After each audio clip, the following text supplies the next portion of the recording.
Bonjour à toutes et à tous, on va continuer la vie aux États-Unis, chapitre 2. Oui, je mets chapitre 2 parce que dans la première vidéo, j'ai pas abordé tout ce qui avait besoin d'être abordé, dans la mesure où il y a quand même beaucoup de choses à dire sur la vie aux États-Unis.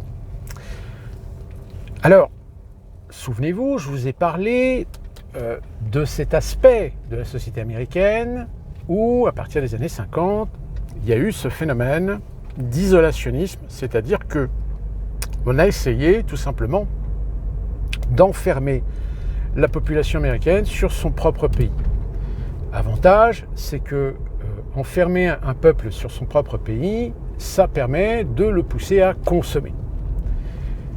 Et d'ailleurs, à partir des années 60, les Américains qui ont voyagé en Europe, les Américains qui sont allés en France, en Allemagne, en Italie, Espagne, etc., enfin, pas trop en Espagne parce que c'était encore la dictature de Franco, c'était déjà des Américains de la classe moyenne aisée. C'était des Américains qui avaient déjà un peu plus de moyens pour pouvoir se permettre de se payer l'avion.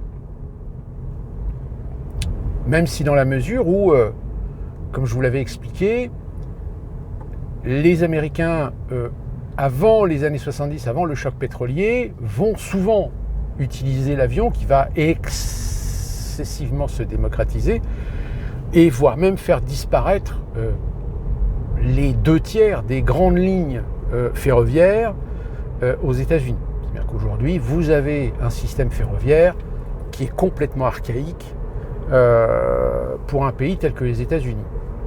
Et je rappelle que même les projets de trains rapides ont beaucoup de mal à voir le jour parce que c'est des gros investissements et que sans certaines aides fédérales, on se souvient de ce train rapide qui devait relier Los Angeles à San Francisco, qui a été un fiasco fini, qui a traîné des années pour en final se rendre compte qu'en réalité il y avait des sociétés, des prestataires qui copinaient, qui surfacturaient, si bien qu'au bout d'un moment l'État fédéral s'est posé un petit peu la question, il dit mais comment ça se fait que ça avance pas votre chantier là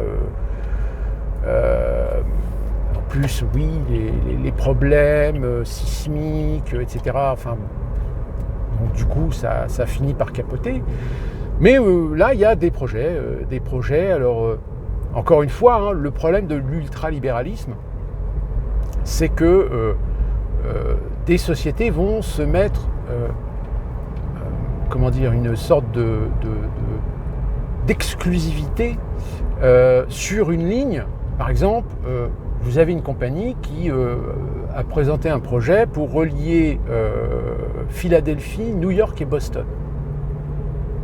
Alors que la logique voudrait qu'on crée une ligne rapide qui parte, je ne sais pas, par exemple de Miami et qui remonte jusqu'à Boston, voire même peut-être remonter jusqu'à Montréal dans le Canada, quoi. Je sais pas, ça serait... Mais non, parce que vous comprenez, ça veut dire que là, c'est une ligne qui traverse plusieurs États et il y a certains États qui veulent mettre en priorité leurs potes, leur propre compagnie sur le coup. Donc c'est des batailles en fait de compagnie. Donc du coup on va se retrouver avec des lignes rapides, mais des lignes rapides de sociétés complètement indépendantes des unes des autres. Enfin, ça n'a pas de sens. C'est complètement débile. Enfin bon, tout ça pour dire que les Américains, à partir des années 50, on va les enfermer un petit peu dans leur pays. Tout du moins pour la grande majorité, classe moyenne, ouvrière, prolétarienne, etc. Il n'y a quasiment que les Américains de la classe moyenne aisée qui vont peut-être réussir quand même à s'offrir des voyages dans des pays étrangers. Il y en a beaucoup qui vont aller dans les pays d'Amérique latine, il y en a beaucoup qui vont à Hawaï par exemple, certains iront jusqu'au Japon, mais pour ce qui concerne l'Europe, plus on va avancer dans le temps, plus ça va être très très cher. Donc il y a quasiment vraiment... alors, je ne dis pas que c'est une généralité, hein, il peut y avoir des cas d'exception dans le cadre d'associations d'échanges, donc des gamins issus de classe moyenne qui vont pouvoir aller passer une semaine en France, à Paris, ou trucs comme ça. Donc ça existe, hein, il n'y a pas de souci là-dessus. Mais majoritairement, ce sont souvent des Américains qui ont les moyens. Et donc, la vie aux États-Unis, quand vous renfermez un peuple sur lui-même, ce peuple-là va falloir l'occuper. Qui plus est, l'occuper de telle manière à ce qu'il consomme. Et donc, on va développer, évidemment, la société de consommation, voire même de surconsommation. C'est-à-dire que on va étendre les zones d'achalandise, c'est-à-dire qu'on va petit à petit pousser les populations dans des grandes agglomérations. Donc c'est toutes ces petites villes qui finalement vont être englobées dans la grande ville. Vous allez avoir des grandes villes avec plusieurs comtés, ce qui fait que ça va créer des mégalopoles. Quand vous êtes, par exemple, vous partez de Washington, si vous remontez de Washington vers, je ne me souviens plus quelle ville il y a entre Philadelphie et Washington,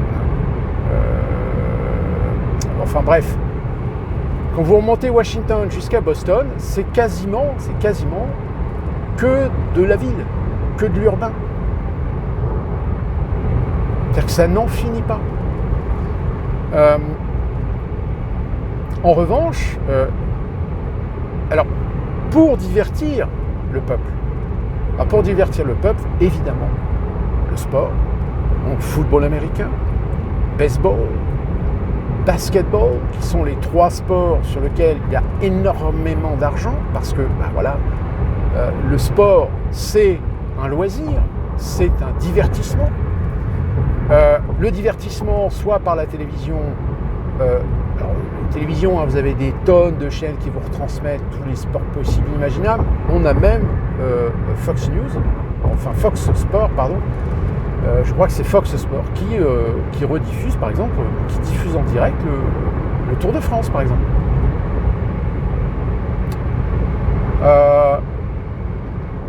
Ou sinon, évidemment, les temples.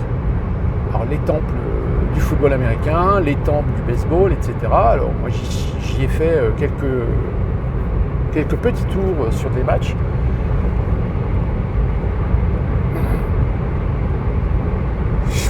C'est pas du sport, c'est du show.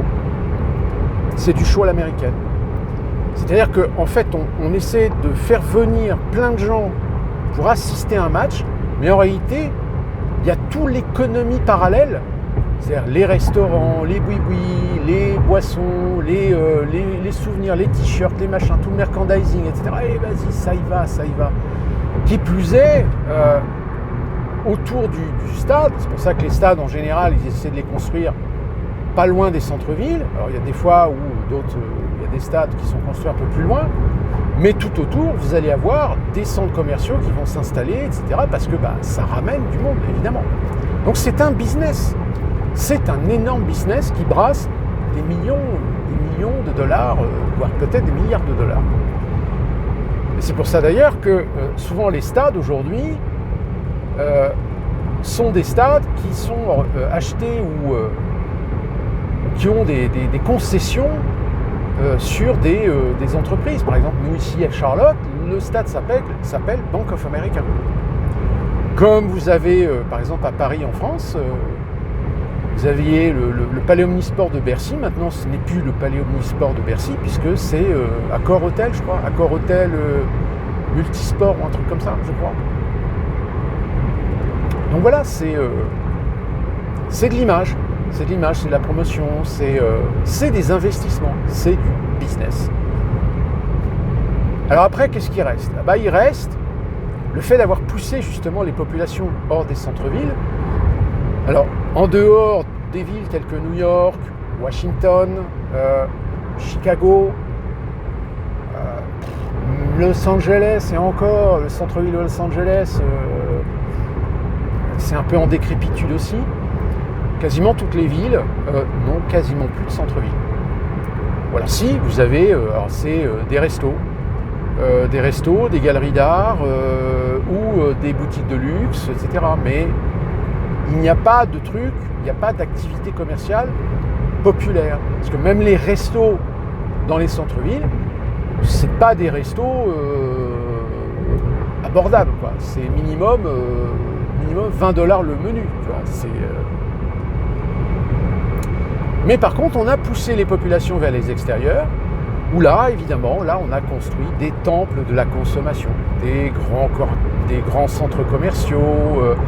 Alors maintenant, en ce moment, aux États-Unis, c'est les outlets, comme vous avez en France. Les outlets, c'est toutes les enseignes qui s'installent dans ces centres commerciaux ouverts, où ils vendent en fait tout ce qui est dégriffé, tout ce qui est fin de série, fin de saison, des trucs comme ça. Ça marche très bien. Ça marche du feu de Dieu. Et vous avez, alors ici on en a un gros, qui est un des plus gros d'ailleurs de l'État, qui s'appelle Concorde Mill, et qui est un gros centre commercial.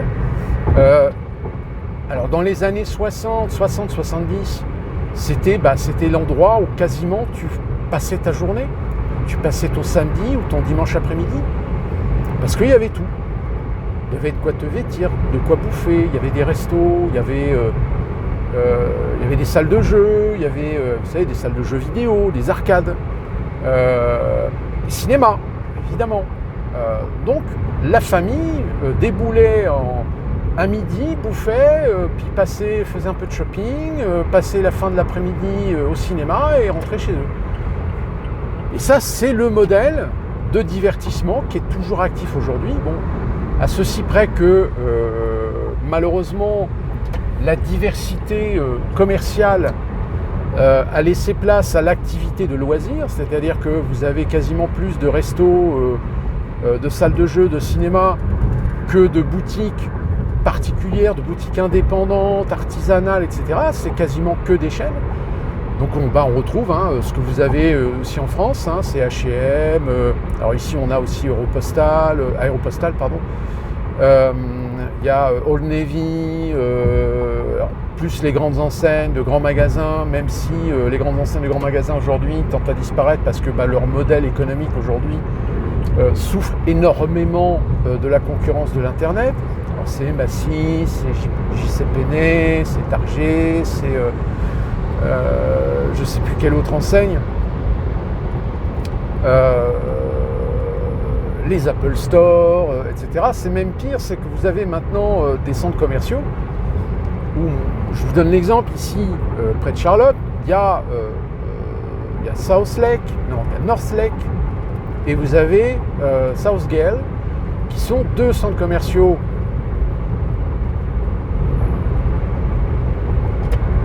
modernes, enfin des grands centres commerciaux avec des grandes galeries marchandes sur 2 niveaux. Le vice pousse à parfois voir des enseignes s'installer quasiment aux mêmes endroits quand le supermarché a une configuration, enfin la galerie marchande, le mall, ce qu'on appelle ça un mall aux États-Unis, ont une configuration quasiment identique. Donc du coup, vous montez l'escalator, et bien à côté de l'escalator, si vous allez à Southgate ou North Lake, vous sortez de l'escalator au second niveau, vous avez la boutique Disney, le Apple Store, le Devrett, vous avez le Old Navy, le H&M, etc. Le Marionneau, la même l'enseigne,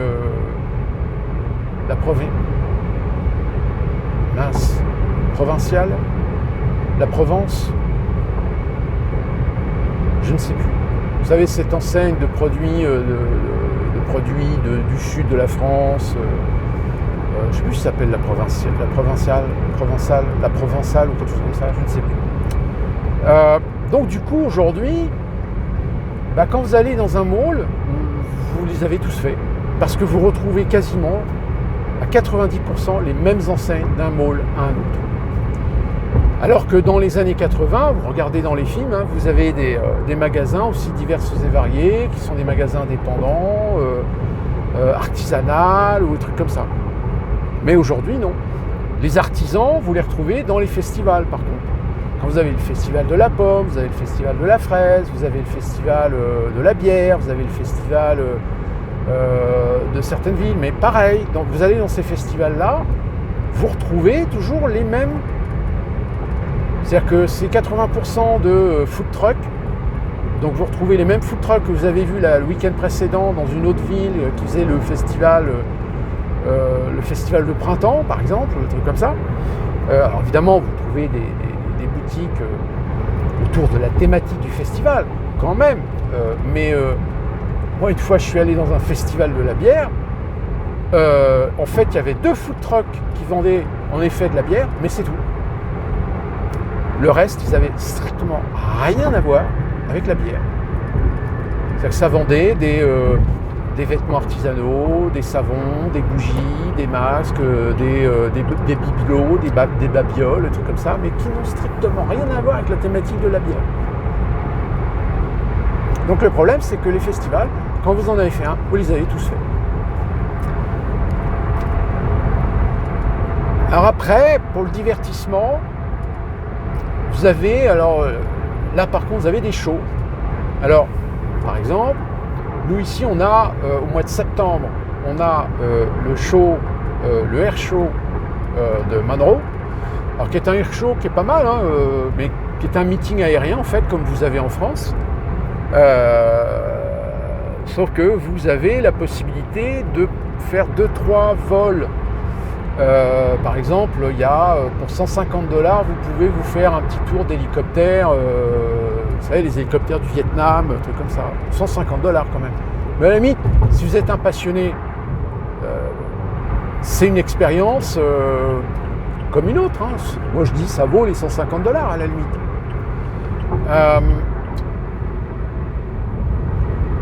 Vous avez, alors ici par contre, si vous adorez l'automobile, on a nous le Air Show, pas le Air Show, le Car Show, qui se déroule dans le circuit du NASCAR, puisque ici nous avons un circuit NASCAR.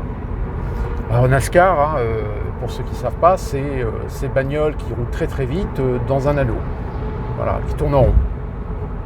Et là c'est pareil. Vous en avez vu un, vous les avez tous vus. C'est impressionnant, ça fait beaucoup de bruit, ça pue l'essence. Enfin, c'est. Mais où est le côté sportif là-dedans? En fait, il n'y en a pas. Mais par contre, vous avez tous les aspects économiques autour, de bouffe, de boissons, de t-shirts, de machins, voilà, c'est tout le business, voilà, qui fait fonctionner. Et puis, alors là, il y a aussi dans notre coin, on a ce qu'on appelle le Festival Renaissance. Alors, Festival Renaissance, c'est marrant. C'est un endroit qui est spécifique, qui est ouvert pendant un mois, au mois de novembre. Et là, par contre, c'est... alors, vous avez des décors en carton, hein, évidemment. Vous avez des décors de maisons moyenâgeuses, etc. Et là, vous avez un peu de tout. C'est-à-dire que vous avez évidemment beaucoup d'artisans qui vendent des produits... des vêtements en cuir, vous avez des armuriers qui vendent des épées, des arcs, etc. Enfin, plein de trucs qui sont quand même liés au Festival Renaissance, sauf que Renaissance n'est que de nom, en fait, c'est la possibilité, et c'est pour ça que par contre je dis que c'est amusant, parce que en fait les gens viennent mais déguisés. C'est en fait un lieu où les gens viennent c'est ce qu'on appelle les cosplays. Mais les cosplays, en fait, ça touche un peu tout. Quand je dis ça touche un peu tout, c'est-à-dire que c'est à la fois des gens qui se déguisent en chevalier, avec des costumes moyenâgeux, etc., des costumes historiques, voire même des costumes 17e, 18e, enfin il n'y en a pas énormément. Mais aussi, vous avez des cosplays de mangas japonais. Donc voilà, c'est... vous avez des pirates, etc. Donc c'est marrant, c'est à faire hein, de temps en temps. Puis vous avez des spectacles. Alors vous avez des spectacles de joutes, vous avez des spectacles avec des rapaces. Enfin voilà, c'est animé, c'est un endroit. Alors ça coûte, je crois que ça doit coûter 50 $, je crois, à l'entrée. pouvez passer la journée tranquille, évidemment, il y a de quoi bouffer, évidemment. Il n'y a pas un endroit pour attirer les Américains sans qu'il y ait de la bouffe, forcément. Donc voilà l'aspect divertissement. Donc il faut bien divertir les Américains. Et puis évidemment, il y a la télévision. La télévision, le cinéma, donc l'explosion du câble dans les années 70, de la vidéo, qui a fait les grands jours d'une enseigne qui s'appelait Blockbuster, qui était une grande enseigne de location de vidéos, sauf que le streaming, évidemment, a fini par tuer cette enseigne. Aujourd'hui, il n'y a quasiment plus de magasins de location de vidéos, puisque de toute façon, le streaming est en train de remplacer aussi le support DVD Blu-ray. Aujourd'hui, c'est de plus en plus difficile de trouver des boutiques qui vous vendent des Blu-ray ou des DVD. Alors vous pouvez encore en trouver dans certains supermarchés, mais c'est à des prix, c'est-à-dire que vous avez mieux fait de les trouver sur Amazon, sur eBay ou sur des sites de vente de Blu-ray et de DVD, parce que dans ces magasins-là, c'est trop cher, c'est beaucoup trop cher. Et puis, alors évidemment, en matière de divertissement, vous avez les parcs d'attractions. Alors des parcs d'attractions, évidemment, les plus connus que vous connaissez, c'est Disney. Donc, vous avez un Disneyland à Los Angeles, vous avez Disney World en Floride. En Floride, vous avez également Universal, que moi j'ai eu la chance de faire, et franchement, j'y ai passé 3 jours. En 3 jours, tu as le temps vraiment de profiter, etc. C'est sympa à faire une fois. Surtout si vous êtes, comme moi, un cinéphile, passionné de cinéma, etc. Évidemment que le studio Universal, c'est un truc à faire. Concernant Los Angeles, en revanche, moi là j'ai fait les studios Warner. Où là c'est plus vraiment cinéma.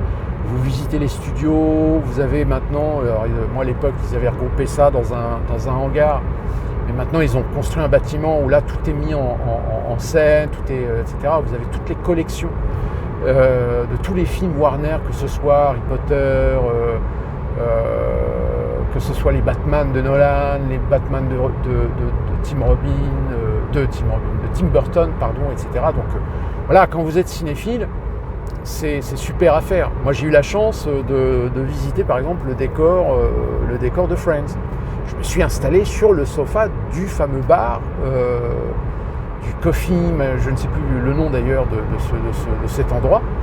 Donc voilà, c'est assez sympa.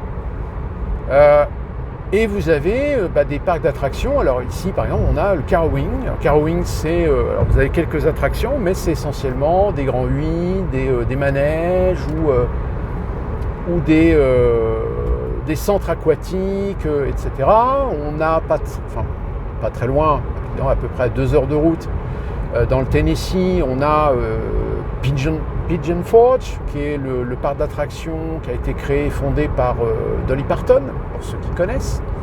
Donc voilà, il y a une multitude de parcs de moyenne, grande taille, avec des attractions, des grands 8, etc.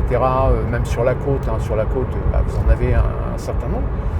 Donc là, ça permet aux Américains alors, selon les prix, alors évidemment Disney aujourd'hui ils ont un gros problème parce qu'ils ont tellement augmenté les prix que leur clientèle populaire aujourd'hui elle se fait de moins en moins présente dans les parcs Disney, puisque je ne sais plus le prix maintenant d'un ticket pour la journée, et encore vous avez, je crois, à Disney World vous avez 3 parcs et je crois que c'est presque 300 ou 400 $ par personne, un truc comme ça. Enfin, là, il faut les sortir, les 400 $. Donc vous avez les parcs, les parcs d'attractions, alors qui marchent bien suivant leur endroit géographique, s'ils n'ont pas de concurrence, etc. Vous avez même des villes, des petites villes, qui se structurent autour du tourisme. qui ont des musées, etc. Alors par exemple dans le Tennessee, moi je suis allé dans une ville qui s'appelle Gatlinburg, mais qui est littéralement, qui est une ville pour ça, c'est une ville touristique. Donc vous avez alors évidemment des restaurants relativement atypiques, etc. Vous avez des attractions comme des trains fantômes, ou des musées de cire, et ils ont un musée, un aquarium, un musée aquatique qui est notable, hein, qui est pas mal. Et vous avez alors comme c'est dans les montagnes, vous avez évidemment des grands 8, et vous avez aussi ce qu'on appelle les... je ne sais plus comment on appelle ça, vous savez, c'est vous montez au haut d'une montagne et en fait vous avez des rails, et en fait vous descendez la montagne grâce à des rails, etc. Voilà, donc il y a véritablement un développement pour le divertissement des Américains parce qu'il n'y a rien d'autre en fait. C'est pas comme en France, où en France vous pouvez vous déplacer, vous pouvez aller visiter des villages, vous pouvez aller visiter des endroits avec de la vieille pierre, vous pouvez aller visiter des musées, vous pouvez visiter des châteaux, des cathédrales, il y a toujours des lieux historiques à visiter. Ici aux États-Unis, il n'y a rien de tout ça. Il y en a, mais très peu. Ou des fois, c'est que des reconstitutions, c'est pas c'est pas des originaux.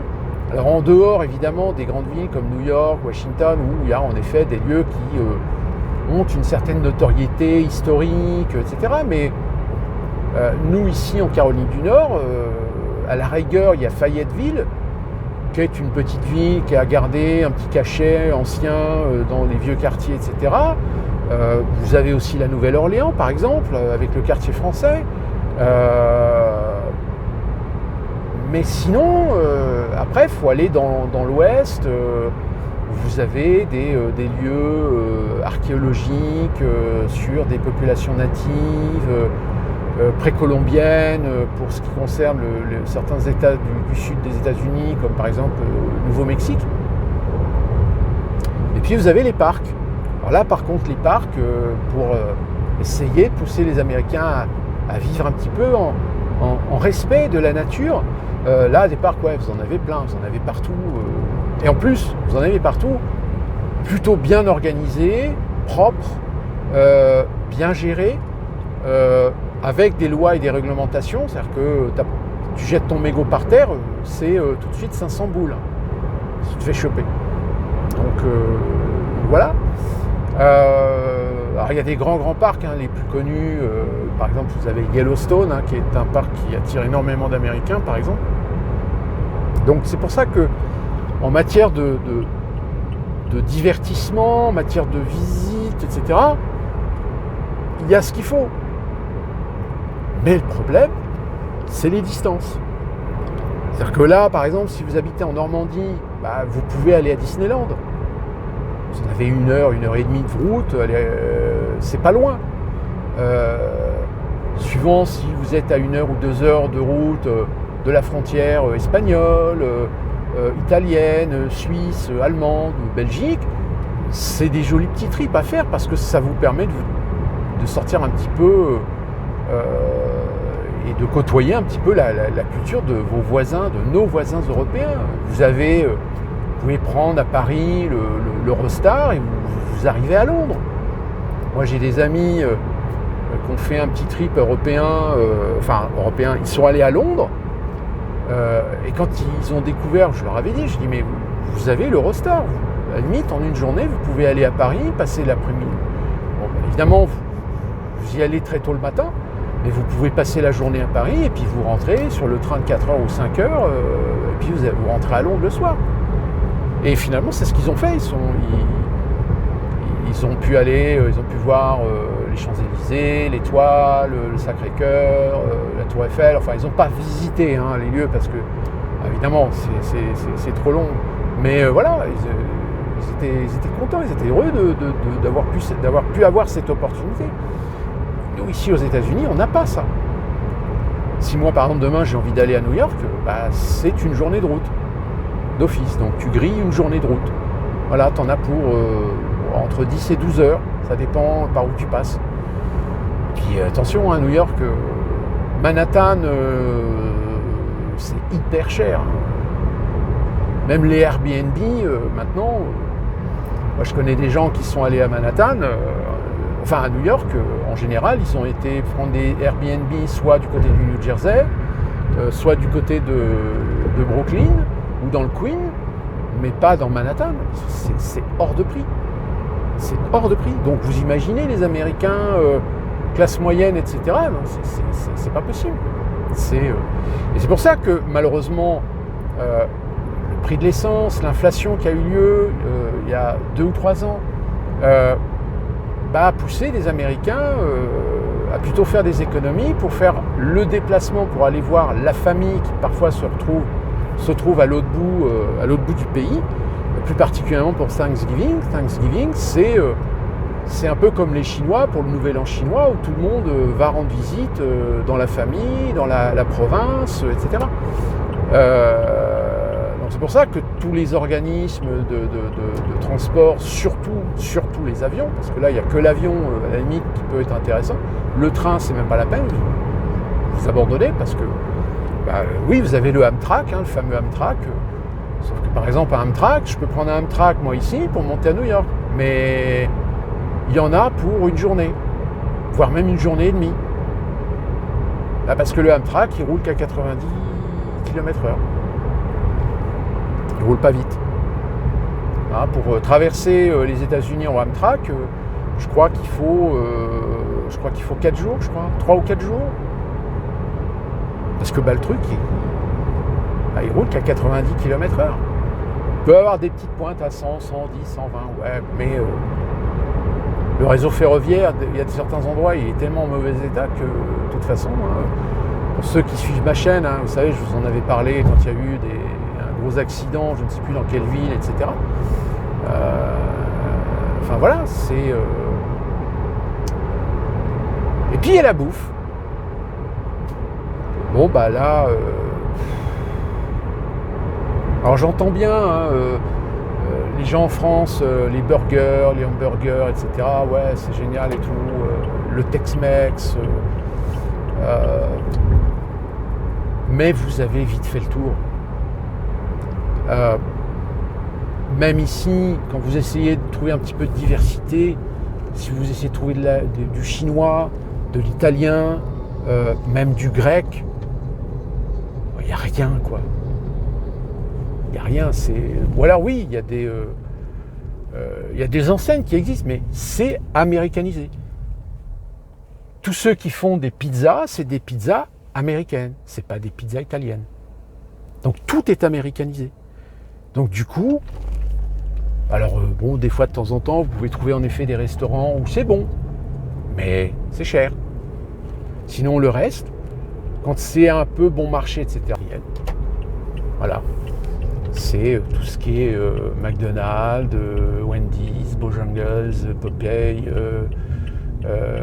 Burger King, KFC, Oliver Garden, Clockout, Outback.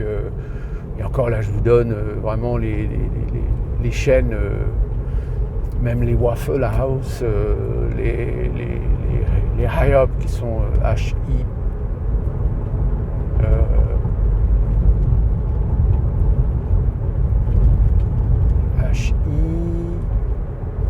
HIOP, oui c'est ça. HIOP, Yop, ou Yop, je ne sais plus. Enfin c'est House, non c'est International House of Pancake. Voilà, ou même Cracker Barrel où j'ai travaillé. C'est pas de la transformation. Il n'y a pas de cuisine. C'est de l'assemblage. Ce n'est que de l'assemblage de produits industriels. Donc qui dit produit industriel, dit produits colorants, aromatisés, etc. Je ne vais pas revenir sur les steaks, je vous ai déjà parlé, pourquoi les steaks n'ont pas de goût aux États-Unis. Et c'est pour ça qu'il y a 2 tonnes de sauce dans les États-Unis. Après, spécifique, certains États, ou dans le sud, il y a 2 tonnes de sauce qui existent. Donc voilà en complément pour le chapitre 2 de la vie aux États-Unis. Et puis je vais terminer sur le point de la religion. la religion est omniprésente dans beaucoup d'endroits. Faut faire bonne fortune avec, parce que malheureusement, il y a des gens qui sont très ancrés dans la religion. Et malheureusement, ça régit aussi un peu la vie sociale, la vie communautaire dans certains endroits. Et ça, vous ne pouvez pas y échapper. Donc voilà, vous suivez un petit peu le mouvement et puis ça s'arrête là. Donc voilà ce que je pouvais vous dire pour le chapitre 2 de la vie aux États-Unis. Peut-être qu'il y a d'autres détails sur lesquels je suis peut-être passé à côté, mais ça fera peut-être l'objet d'une autre vidéo. Parce que là, il fait tout noir. Et vous pouvez dire ta gueule, pour ceux qui ont la référence. Et nous, on se retrouve très prochainement pour une nouvelle vidéo.